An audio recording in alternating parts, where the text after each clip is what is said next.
보낸 사람들이 시몬의 집을 찾아 문 밖에 서서 불러 묻되 베드로라 하는 시몬이 여기 유숙하느냐 하거늘 베드로가 그 환생에 대하여 생각할 때에 성령께서 그에게 말씀하시되 두 사람이 너를 찾으니 일어나 내려가 의심하지 말고 함께 가라 내가 그들을 보내었느니라 하시니 베드로가 내려가 그 사람들을 보고 이르되 내가 곧 너희가 찾는 사람인데 너희가 무슨 일로 왔느냐 그들이 대답하되 백부장 고넬료는 의인이요 하나님을 경외하는 사람이라 유대 온 족속이 칭찬하더니 그가 거룩한 천사의 지시를 받아 당신을 그 집으로 청하여 말을 들으려 하느니라 한데 베드로가 불러들여 유숙하게 하니라. 이튿날 일어나 그들과 함께 갈새 욥바에서 온 어떤 형제들도 함께 가니라. 이튿날 가이사랴에 들어가니 고넬료가 그의 친척과 가까운 친구들을 모아 기다리더니 마침 베드로가 들어올 때에 고넬료가 맞아 발 앞에 엎드려 절하니 베드로가 일으켜 이르되 일어서라 나도 사람이라 하고 더불어 말하며 들어가 여러 사람이 모인 것을 보고 이르되 유대인으로서 이방인과 교제하며 가까이 하는 것이 위법인 줄은 너희도 알거니와 하나님께서 내게 지시하사 아무도 속되다 하거나 깨끗하지 않다 하지 말라 하시기로 부름을 사용하지 아니하고 왔노라. 묻노니 무슨 일로 나를 불렀느냐. 고넬료가 이르되 내가 나흘 전 이맘때까지 내 집에서 제9시 기도를 하는데 갑자기 한 사람이 빛난 옷을 입고 내 앞에 서서 말하되 고넬료야 하나님이 내 기도를 들으시고 내 구제를 기억하셨으니 사람을 욥바에 보내어 베드로라 하는 시몬을 청하라. 그가 바닷가 무두장이 시몬의 집에 유숙하느니라 하시기로 내가 곧 당신에게 사람을 보내었는데 오셨으니 잘하였나이다. 이제 우리는 주께서 당신에게 명하신 모든 것을 듣고자 하여 다 하나님 앞에 있나이다. 아멘. 네, 오늘은 기독교 세계관이라는 제목으로 하나님 말씀 증거하도록 하겠습니다. 오늘 10장을 계속해서 어제부터 살피고 있는데 10장은 기적의 연장선에서 생각해야 됩니다. 이게 이 9장부터 연결이 되는 거예요. 9장에 보면은 중풍병자를 고치는 장면이 나오고 애니아주, 그 다음에 36절, 9장 36절을 보면 그 다비다를 살리는 이야기가 나옵니다. 그 다음에 10장이 요 고넬료 기적인 거예요. 이게 왜 기적이냐?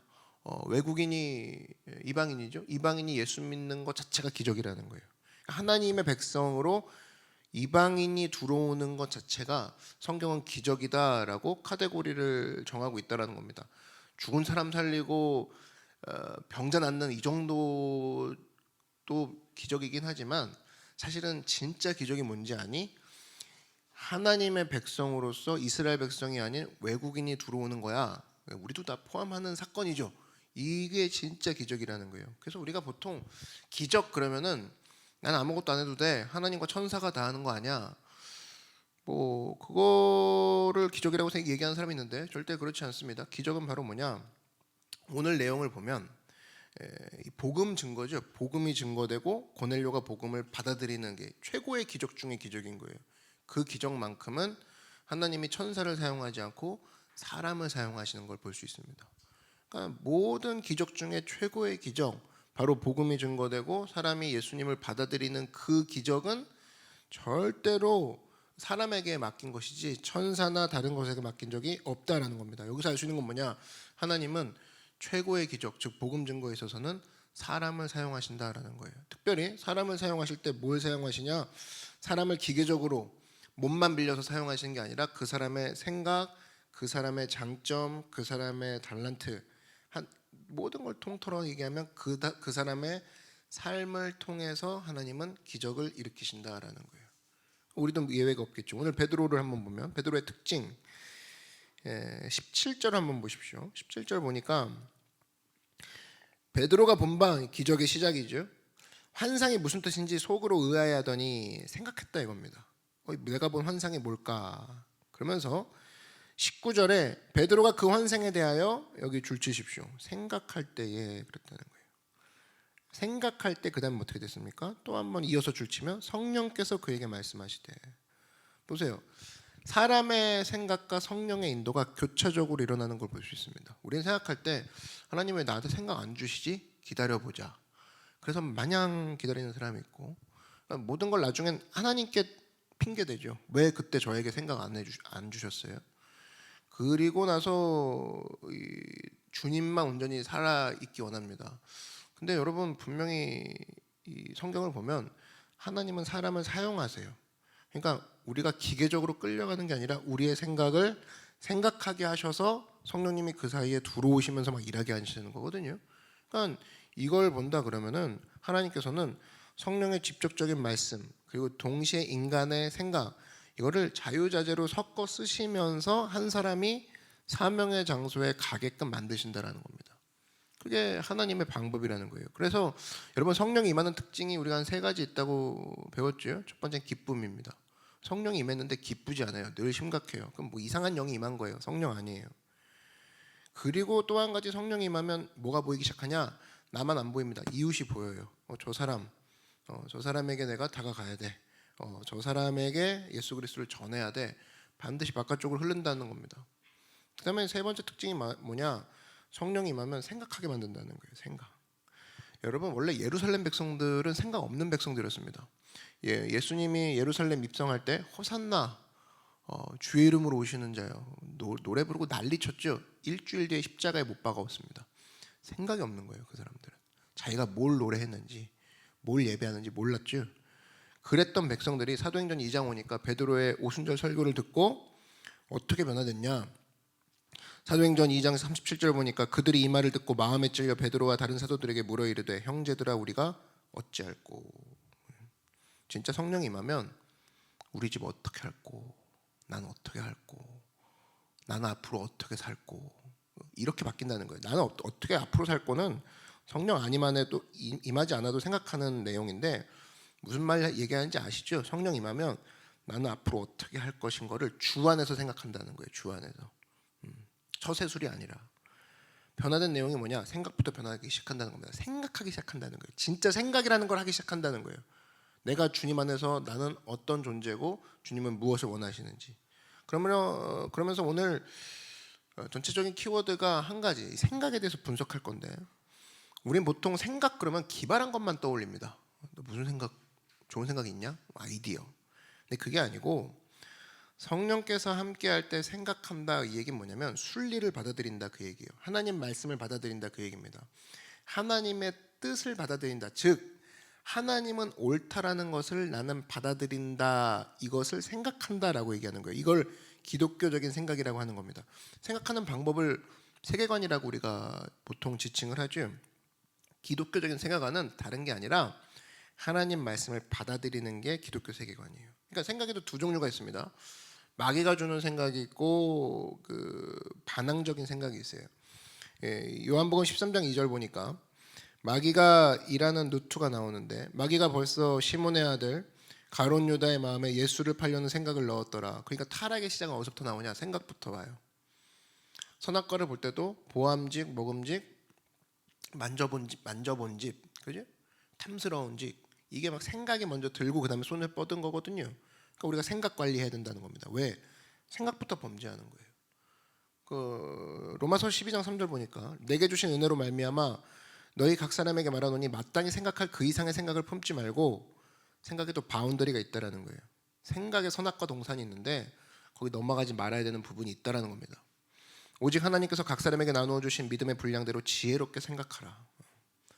정말 지혜롭게 생각할 분야에서 생각하지 5살짜리 아이가 칼을 들고 주방에 함부로 왔다 갔다 하지 말라는 거예요. 다친다 이거예요. 그것은 나중에 그 믿음의 분량이 크고 나서 하나님이 허락하는 내에서 생각할 수 있는 범위가 넓어질 때 그때 하라는 거예요. 지금 너가 해야 될 거는 믿음의 분량대로 너의 믿음과 생각을 같이 하라 이거죠. 믿음은 요만큼인데 생각은 이만큼 하는 걸 뭐라고 합니까? 허무주의자라고 하죠. 망상이죠, 망상. 그러므로 우리가 이걸 쉽게 말해서 잡념인데 꼭 해야 될 것은 말씀과 생각을 같이 하기 시작할 때 그 사람이 바운더리가 넓어지는 거지. 말씀은 가만히 놔두고 생각만 넓혀간다. 잠 못 자고 밤에 막 악몽 꾸고 이건 올바른 하나님의 백성의 자세가 아니라는 겁니다. 빌립보서 4장 8절을 보니까 끝으로 형제들아 무엇에든지 참되며 무엇에든지 경건하며 무엇에든지 옳으며 무엇에든지 정결하며 무엇에든지 사랑받을 만하며 무엇에든지 칭찬받을 만하며 무슨 덕이 있든지 무슨 기름이 있는지 이것들을 뭐래요? 생각하라. 그래서 이 생각에 있어서는 항상 뭘 하는 거예요? 뭐가 옳고 뭐가 경건하고 뭐가 정결하고 뭐가 칭찬받을 만하고 무슨 얘기입니까? 긍정적인 거 생각하라는 거예요. 복된 거 생각하라는 겁니다. 되게 우울증에 빠진 사람의 특징이 있는데 항상 생각하는 게 우울한 것만 생각하는 거예요. 우울한 것만 생각하는 사람은 우울증 걸렸다고 얘기합니다. 같은 사건을 보고 우울한 것만 골라서 생각해요. 부정적인 거 생각합니다. 애가 있으면 넘어질 거 생각해요. 애가 있으면 다칠 거를 먼저 가서 생각합니다. 그리고 거기서 그걸 가지고 막 걱정해요. 저 아이가 다치면. 그것밖에 없어요. 그 아이의 웃음도 안 보이고 그 아이의 꽃을 보고 반응하는 것도 안 보여요. 하나님이 저 아이를 왜 태어나게 하셨나, 뭐 이런 자기가 스스로 해결 안 될 질문 가지고 밤새 끙끙 앓고 있습니다. 생각 관리해야 된다라는 거예요. 베드로가 지금 했던 생각은 뭐냐? 하나님이 보여주신 환상이 있어요. 더러운 짐승이 보자기에 싸서 내려왔어요. 그럼 이게 먹어라 그러시는데 이게 무슨 뜻인가 생각했다고. 근데 이 생각에도 기본적인 믿음이 있어야 돼요. 믿음. 어떤 믿음? 하나님은 옳다라는 믿음. 그 믿음 가운데서 해석을 하니까 왜 나한테 먹이라고 하셨지? 뉘앙스가 이거 도대체 왜 먹으라고 하시는 거야? 이거는 발견할 자세가 아닙니다. 하나님을 비판하는 자세이기 때문에. 그러나 이거 왜 먹으라고 하셨을까? 분명히 이유가 있을 거야. 이렇게 접근하면 발견하기 시작한다는 거죠. 그러니까 이게 하나님 무조건 옳은데 내가 지금 이해 못했다 이거예요. 하나님, 내가 이해 못한 것을 알려주십시오. 그렇게 다가갔더니 유대인으로서 외국인은 복음의 바운더리 안에 못 들어오는 줄 알았는데 하나님의 뜻은 그게 아니었구나. 하나님은 이방인을 구원하기 원하시는구나. 이 뜻을 여기서 읽어버린 거죠. 그래서 여러분, 그리스도인의 생각이 뭔지 아시겠죠? 그리스도인의 생각은 교회 다니는 걸 조건으로 해서 그 다음 마음대로 생각하라가 아니라, 그리스도인이 생각한다라는 것은 하나님 말씀은 옳아, 이것을 생각으로 생각하는, 생각을 전개시키는 게 그리스도인의 생각입니다. 조금 더 쉬운 말로 얘기하면 크리스천이잖아요. 그럼 하나님을 변호해야 되는 거죠. 그분은 변호가 필요 없으신 분이지만 우리는 어떤 사건을 보고 예수님 쪽에서부터 생각을 해야 되는데 세상 사람들 좀 편에 서가지고 같이 공격하고 있습니다. 기독교적인 생각을. 그러니까 이런 것들을 기독교적인 생각, 교회에서 말하면 다 기독교적인 생각인 줄 알고, 또 기독교 신문에서 얘기하면 다 기독교 이야기만 들어가면 다 기독교 생각인 줄 알고, 그래서 너나 할 것이 비판하고 뭐 분석한다 그럽시고 이상한 소리를 막 하는데, 그 내용을 보면 하나님 말씀은 옳다 해서 출발하지 않아요. 그건 목사가 얘기하던 뭐 기독교 집단이 얘기하던 쓸데없는 소리입니다. 하나님 말씀은 옳아. 근데 왜 이러지? 왜 이런 현상이 벌어지지에서 출발하면 그때부터 발견하게 된다는 거예요. 제일 먼저 배워야 될 게 그거라는 겁니다. 지금도 안타까운 게 뭐냐면 믿음도 적고 지식도 적은데 비판부터 하려는 젊은이들이 있어요. 이 성장이 없습니다. 성장이. 이것은 자기가 마치 기발한 것처럼 잘난 척하는 것처럼 믿음도 적고 지식도 적은데 한마디로 기준이 없는 거죠. 기준이 없는데 비판부터 한다. 비판은 바보라도 할 수 있다고 그랬죠. 근데 이것은 절대로 성장이 없는 거죠. 제일 먼저 배워야 될 것은 하나님 말씀을 받아들이는 게 중요하다는 거예요. 하나님 말씀은 옳아. 근데 왜 이런 현상이 벌어질까? 하나님 말씀은 옳은데 뜻하는 게 뭘까? 이렇게 발견하기 시작하다 보면은 그때부터 창의적인 것이 나오기 시작한다라는 겁니다. 예를 들어 이런 거죠. 복음서를 볼 때 우리가 모순에 빠질 때가 있습니다. 모순이라는 게 좀 다르게 보인다, 이게 모순이죠. 그래서 마태, 마가, 누가, 요한 쭉 사복음서를 읽어보면 같은 사건인데 좀 다르게 묘사한 부분이 있어요. 똑같지 않아요. 컨트롤 C V가 아니라고. 그때 우리는 생각할 수 있죠. 이거는 가짜다 생각할 수 있습니다. 그래서 성경은 틀린 거야. 이게 분명히 똑같은 내용인데 왜 여기 한 사람이 더 등장하고, 똑같은 내용인데 예수님이 다른 동선을 가지고 있는 것 같아.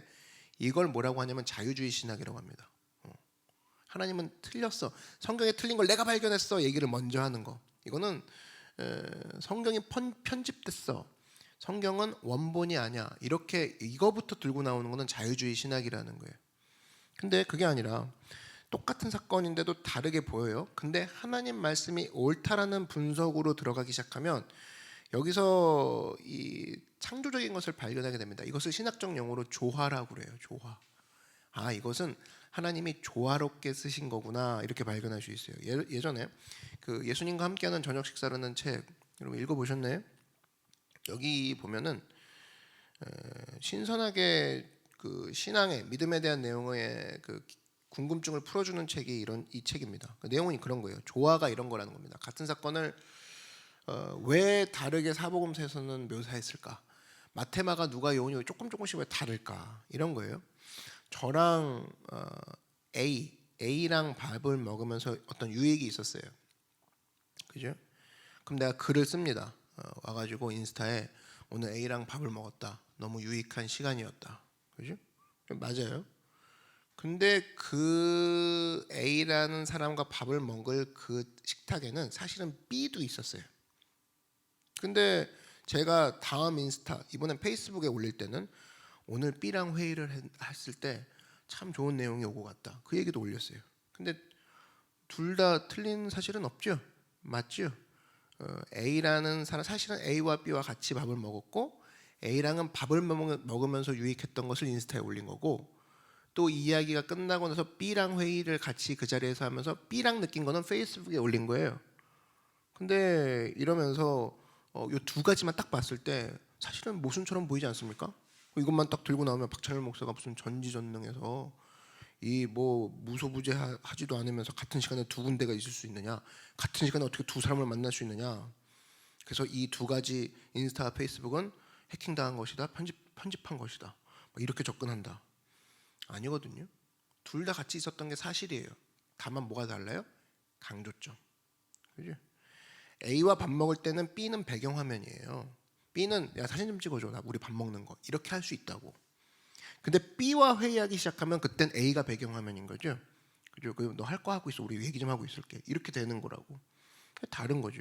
그래서 달라진 것이 아니라 강조점이 다르다는 거예요. 마테마가 누가 요한이. 이걸 뭐라고 하냐? 이걸 조화라고 하는 거예요. 하모니. 그 신학의 하모니인 거죠. 그래서 여러분, 우리가 하나님 말씀을 생각할 때 무조건 생각해야 되는 것이, 시작이 뭐냐? 하나님 말씀은 오라. 그러면 뭘 강조하시는 중이실까? 이거를 봐야 된다는 거예요. 왜 A와의 식탁을 강조하실까? 여기서 B와의 회의를 강조하신 그 글을 올린 이유는 뭘까? 그죠? 이렇게 생각할 때 비로소 창조적인 하나님 말씀을 가지고 창조적인 하나님 말씀 중심의 사고로 이어갈 수 있다는 겁니다. 그래서 우리는 성경을 읽고 생각한다는 건 기발한 거. 성경을 읽고도 생각이 안 나요. 허점 못 발견했어요. 그게 아니라 도대체 이 말씀의 원래의 강조점이 무엇인지, 이거를 체크하는 것이 성경을 바르게 읽는, 성경을 생각하면서 읽는 방법이라는 거예요. 그래서 어떻게 보면 기독교인들은 비판적인 사고방식이 아니라 받아들이는 사고부터 해야 된다는 겁니다. 하나님 말씀은 오라. 근데 여기서 뭘 강조하려고 하시는 거지? 거기서부터 집중하기 시작하고 거기서부터 새로운 생각이 나온다는 거예요. 그러니까 예를 들어 이런 거죠. 강물이 흘러갑니다. 꾸불꾸불 흘러가요. 그러면 내가 가진 능력으로 강물을 직선으로 오늘부터 만들리라. 이게 잘난 게 아니라고. 1차적인 생각은 뭐죠? 강물은 무조건 직선으로 만들어야 돼가 아니라, 왜 하나님은 자연에서 강물을 구불구불하게 만드셨을까를 먼저 연구를 해야죠.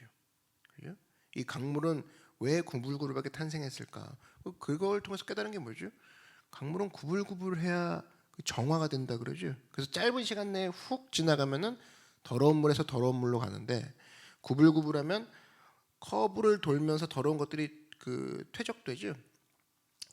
가라앉는다고. 그러면서 더러운 물에서 시작했는데 커브 몇 개를 통과하면서 여기서는 깨끗한 물로 되는 거죠. 이거는 자연정화죠, 자연정화. 또 하나 뭐죠? 직선으로 가게 되면은 여기에 100리터의 물들이 100리터로 가는데 구불구불 돼 있으면 조금씩 넘치면서 속도도 줄면서 홍수가 예방된다 그러죠. 그래서 전국의 강물들은 굽어져 있는 거예요. 그래서 이거를 자꾸만 파괴하고 자기 스스로 힘으로 할 게 아니라 하나님의 창조 원리, 왜 구불구불하게 만드셨을까? 그거부터 시작하는 게 기독교 방식이라는 거예요. 기독교적인 사고 방식이라는 거예요. 오늘 14절을 한번 보시면, 베드로가 이르되 주여 그럴 수 없나이다. 속되고 깨끗하지 아니한 것을 내가 결코 먹지 아니하였나이다 한데, 그치? 이 베드로가 생각했던 게 뭐냐면, 하나님이 이렇게 말씀하신, 왜 자꾸 나한테 먹으라고 하신 거가 이유가 뭘까? 그러면서 이 생각을 조금씩 발전시키면서, 결국 더러운 것을 먹으라 한 것은 나는 더럽다고 생각했지만 하나님이 보실 때는 더럽지 않다고 얘기하신, 하나님이 괜찮다고 하면 괜찮은 거구나. 그렇다면 이방인도 예수 그리스도의 복음 안에 들어와도 괜찮은 거구나. 이렇게 해서 자기가 반발해서 결론을 얻어낸 게 아니라 하나님은 맞아라고 생각을 하면서부터 이 결론을 받아들였다는 거예요. 지금도 뭔가 내 삶에 인정 안 하는 부분이 있잖아요. 그 내용이 그 추적을 해보면 하나님은 틀렸어부터 시작을 하기 때문에 내 인생은 설명이 안 되는 거예요. 근데 하나님은 맞아. 근데 나에게 이런 일을 왜 주신 걸까? 그죠? 여러분, 하나님 좋으신 하나님인 걸 믿으십니까? 예, 그러면 좋으신 하나님이라면 왜 하나님은 나에게 이 사건의 강조점을 나에게 비추시려고 하는 것일까? 나에게 왜 이런 일이 벌어졌을까? 그때부터 생각할 때 반드시 거기서 주제가 나온다는 거예요. 그래서 여러분, 기독교적 세계관에 반대되는 것이 뭐냐면 변증법적 세계관입니다. 이 변증법 다 아시죠? 정반합이 있는 거예요. 뭐가 있으면 반대를 내놓고 그 정과 반이 합쳐져서 그 절충한 그것을 합한 내용이 제일 좋은 내용이다. 그래서 태제가 있으면 안티태제 그러죠. 이런 내용들. 이게 이제 변증법적 믿음인데.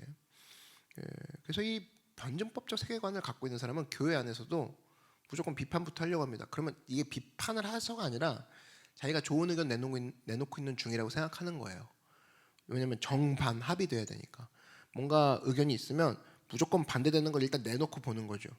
그 다음에 합쳐져서 좋은 게 되리라. 자기 딴에는 좋은 거 하고 있는 거라고 생각하는데 그게 아니라는 거죠. 성경적 생각은 뭐냐면 성경적 생각은 서로 공격해서 나오는 게 성경적 생각이 아니라 하나님이 말씀하신 게 옳아. 그리고 나서 우리가 뭘 옳다고 생각하는 거예요? 하나님께 돌아가는 것도 옳아. 그럼 이 사이에서 우리가 어떤 것을 해야 될까? 이게 교회에서 하는 회의의 성격이라고. 지금도 봐보면 주일학교 회의하고 장로들 뭐 회의하는 걸 옆에서 들으면 정반합밖에 없어요. 말씀 안 읽어도 가능하죠. 성경 안 읽어도 가능해요. 성경 안 읽어도 교회 회의가 돌아간다. 망하는 교회죠. 근데 교회 회의가 가능할 수 있어요. 정반합이라면. 뭐 어떤 말씀 가운데 충만하고 하나님은 오라라고 생각하는 사람이 뭔가를 내놔요. 그러면 반대만 하면 되죠. 말씀 안 읽어도 돼요. 기도 생활 없어도 된다고. 탁 내놔요. 다리 꼬고 앉아가지고. 그러면 둘이 붙어가지고 그때부터 회의가 이제 산으로 가는 거예요. 정반합이니까. 근데 기독교적인 회의는 뭐냐? 하나님은 무조건 오라에서 출발하는 거예요. 그리고 또 옳은 게 뭡니까? 하나님께 우리가 돌아가는 것은 오라. 그렇다면 이 사이에서 우리가 해야 될 건 뭘까? 지금 이 사태를 놓고 봤을 때, 그죠? 그때부터 막 가지수가 많아지는 거죠. 수많은 결과들이 나오고 거기서부터 이 풍성한 아이디어가 나오기 시작한다는 겁니다. 그러므로 우리가 제일 먼저 해야 될 게 뭐냐? 하나님 말씀은 오라. 그리고 내 삶 가운데 이 모든 것들이 하나님이 인도하시는 중이야. 이 믿음부터 서 있을 때 그때부터 생활 속에 보이지 않던 꽃들이 발견되기 시작하고 그때부터 생활 속에 열매들이 발견되기 시작한다라는 겁니다. 하나님 말씀은 무조건 옳고 주님은 좋으신 분이야.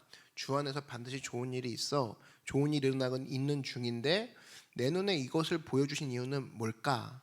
거기서부터 출발한다 그러면 이전에 없던 은혜의 시각, 이전에 없던 믿음의 시각으로 하나님 앞에서 크게 쓰임받는 여러분이 될 줄 주의 이름으로 확신합니다. 그래서 여러분 기독교적인 세계관, 특별히 베드로가 어떻게 바뀌었냐면은 기독교적인 생각은 뭐냐? 베드로의 머릿속에는 버림받은 백성, 버림받지 않은 백성 이렇게 있었는데 하나가 더 들어온 거죠. 하나님으로 말미암아 뭐예요? 기독교적 세계관은 나누는 것, 즉 이방인과 유대인, 믿는 자와 안 믿는 자 이렇게 나눌 게 아니라 기독교적 세계관은 하나님은 모든 일들을 사랑하셔서 구원하길 원하시는구나. 한 문장으로 다가오죠. 그죠? 세상을 이렇게 사랑하사 독생자 예수님을 주셨으니, 그죠? 이게 기독교적 세계관이지. 야, 유대인이 오라, 이방인이 오라, 믿는 자가 오라, 믿지 않는 자가 오라. 어느 누가 딱 갈라봐. 어디서부터 갈라질까? 이게 아니라는 겁니다. 그래서 기독교는 보면은 항상 창조적이고 개방적이고 모든 것을 품는 게 바로 기독교라는 거예요. 하나님은 언제나 오라에서 출발하니까. 그래서 나눌 수 있는 대로 나누다가 지치는 게 인간의 인본주의의 모습이라면 이 하나님의 백성들은 끝까지 품는 거죠. 끝까지 개방합니다. 그래서 하나님은 모든 이들, 악한 자들이 망하는 것을 기뻐하지 않으시는 주님, 그 말씀도 있죠. 그것과 마찬가지로 하나님의 마음을 받아들이고 하나님의 말씀을 받아들일 때 우리의 삶의 지경이 넓어지고 우리 삶의 문제가 해결이 되고 시선이 바뀌고 또 태도가 바뀌고 그것으로 말미암아 우리 삶의 많은 부분들이 열매 맺고 주 안에서 답을 찾아내는 귀한 축복이 여러분 가운데 있기를 주의 이름으로 축원을 드립니다. 이 시간 기도하겠습니다. 기도하실 때 하나님 주님이 하신 것은 다 좋습니다. 하나님이 만드신 것은 좋습니다. 선하신 분이라고 했잖아요. 하나님은 선하십니다. 하나님은 좋으신 분이십니다. 예외가 없는데 그 하나님의 시선, 하나님의 은혜 내가 알기 원합니다. 주님 나에게 보여주시고 느끼게 하시고 내가 어떤 마음으로 주님 앞에 서 있어야 되겠습니까? 오늘 묻는 예배가 되게 하시고 이것을 통하여서 좋으신 하나님, 선하신 하나님을 내가 날마다 선포하게 하여 주시옵소서. 그 하나님의 축복 가운데 서게 하여 주시옵소서. 우리 주님의 이름 한번 부르고 다 같이 간구하며 나아가겠습니다. 주여, 사랑해 주님 감사합니다.